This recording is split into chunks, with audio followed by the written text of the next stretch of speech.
हत्या, साजिश या फिर सामान्य मौत?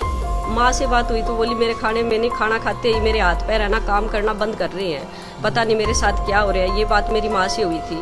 नशीला पदार्थ देकर सोनाली फोगाट का किया था रेप। मेन तो सुधीर है, लेकिन उसके पीछे कौन है ये हमें नहीं पता, लेकिन सुधीर पक्का है। क्योंकि दीदी है ना, वो एक मिनट भी दीदी को नहीं अकेला नहीं छोड़ता था, एक मिनट भी। सोनाली फोगाट की मौत का तहरीर में खुलासा। हमारे को इंसाफ चाहिए जी, हमारे को सीबीआई इंक्वायरी हो, नार्को टेस्ट हो। इस प्रकार से सुधीर सांगवान, जिस पर शक है, जिनको संदेह के घेरे में लिया जा रहा है, वो हमेशा से ही जब से वो आए थे तब से वो सोनाली के वर्चस्व अपना कायम करने की कोशिश में थे और उन्होंने परिवार को भी उनसे दूर करने का प्रयास किया था। टिकटॉक स्टार और बीजेपी लीडर सोनाली फोगाट की मौत के मामले में नया ट्विस्ट आ गया है। सोनाली के भाई रिंकू ढाका ने उनकी मौत के सिलसिले में पुलिस को जो तहरीर दी है, अगर उसमें लिखे हरफों पर यकीन करें तो सोनाली की मौत कोई मामूली मौत नहीं बल्कि एक बेहद गहरी साजिश का हिस्सा है, जिसमें सोनाली के साथ सालों से चल रहे रेप, ब्लैकमेलिंग और स्लो पॉइजनिंग यानी धीमे जहर की साजिश की दर्दनाक दास्तां छिपी है। तहरीर में साजिश का खुलासा। एक ऐसी महिला जो अक्सर अपनी तुलना शेरनी से करती हो, जो सियासत के रास्ते अक्सर लोगों की भलाई के लिए अपनी जान तक देने का दावा करती हो। असल में वो निजी जिंदगी में साजिश के भंवर में कुछ इतनी बुरी तरह उलझी हुई होगी, इस बात पर यकीन करना भी मुश्किल है। लेकिन सोनाली के भाई रिंकू ढाका की लिखी तहरीर की एक एक पंक्ति सोनाली की जिंदगी में चल रही ऐसी साजिश का खुलासा करते हैं, जिसके बारे में जानकर कोई भी हैरान हो जाएगा। नशीला पदार्थ देकर किया था रेप।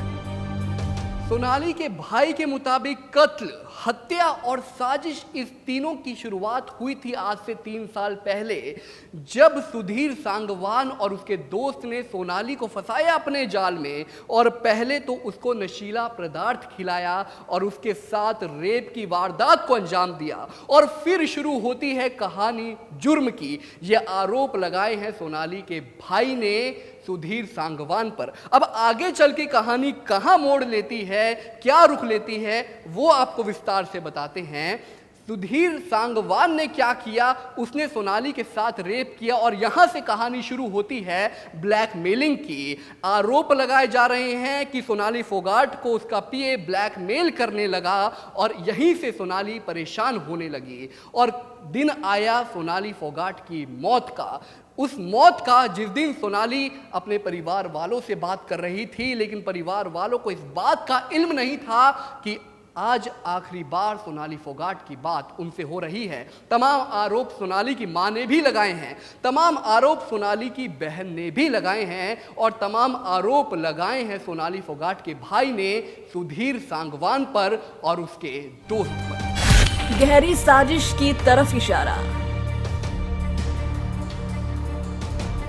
वैसे सोनाली के भाई के अलावा उसके घर वालों ने भी अब तक जो बातें कही हैं, वो सोनाली की मौत के पीछे किसी गहरी साजिश की तरफ इशारा करती है।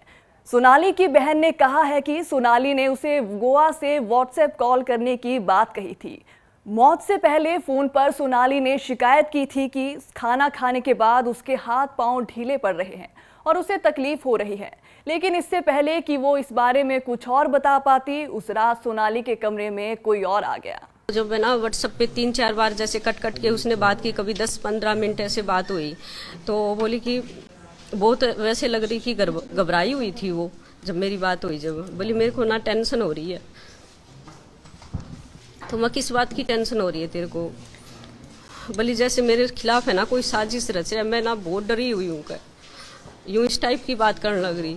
तो फिर मैं बोली बता, बोली आऊँगी ना जब बताऊँगी तेरे को, भी मेरे साथ कुछ है ना यहाँ गलत हो रहा है, ये इस टाइप की बात करने लग रही। फिर किसी का नाम लिया क्या? उसने नाम नहीं लिया किसी का। तो जैसे मैं ना बात कर रही उस टाइम किसी की आने की आवाज़ सुनाई दी, जैसे कोई जेंट्स बोल रहा है, लेकिन वो सुधीर सांगवान था, उसकी आवाज़ मैं अच्छे से पहचानती हूँ। सुधीर सांगवान जब अंदर आया ना रूम के, तो वो बोली कि मैं कल तेरे से बात करूँगी। उसके बाद फिर उसने नॉर्मल जैसे बात शुरू की और फिर बोली मैं कल सुबह बात करती हूँ तेरे से, या फिर इशारा आने के बाद तेरे से बात करूँगी। सोनाली के घर वालों की माने तो गोवा में सोनाली के साथ ऐसा पहली बार नहीं हुआ, बल्कि पिछले कुछ समय से खाना खाने के बाद तकलीफ होने की शिकायत थी। यहाँ तक कि उस वक्त घर वालों ने उसे डॉक्टर से मिलने की बात भी कही थी, लेकिन सोनाली ने इसे गंभीरता से नहीं लिया था। सोनाली ने ये बात अपनी मां से कही थी और रुपेश से भी। जब तक सोनाली की पोस्टमार्टम रिपोर्ट सामने नहीं आ जाती, उनके विसरा के टैक्सोलॉजी रिपोर्ट नहीं आ जाती, उनके इलेक्ट्रॉनिक्स गैजेट की फॉरेंसिक जांच नहीं हो जाती और शक के घेरे में आए लोगों से पूछताछ नहीं होती, तब तक इस रहस्यमयी मौत की सच्चाई सामने नहीं आएगी। बता दें कि आज सोनाली के शव को पोस्टमार्टम के बाद हिसार लेकर आया जाएगा। आपको क्या लगता है कि सोनाली की मौत की असली वजह क्या है? कमेंट बॉक्स में जरूर अपनी राय दें। हमसे जुड़े रहने के लिए हमारे YouTube चैनल को सब्सक्राइब करें और नई वीडियो की नोटिफिकेशन के लिए बेल आइकॉन को दबाएं। अगर आप ये वीडियो Facebook पर देख रहे हैं तो लाइक जरूर करें और ज्यादा से ज्यादा शेयर करें। धन्यवाद।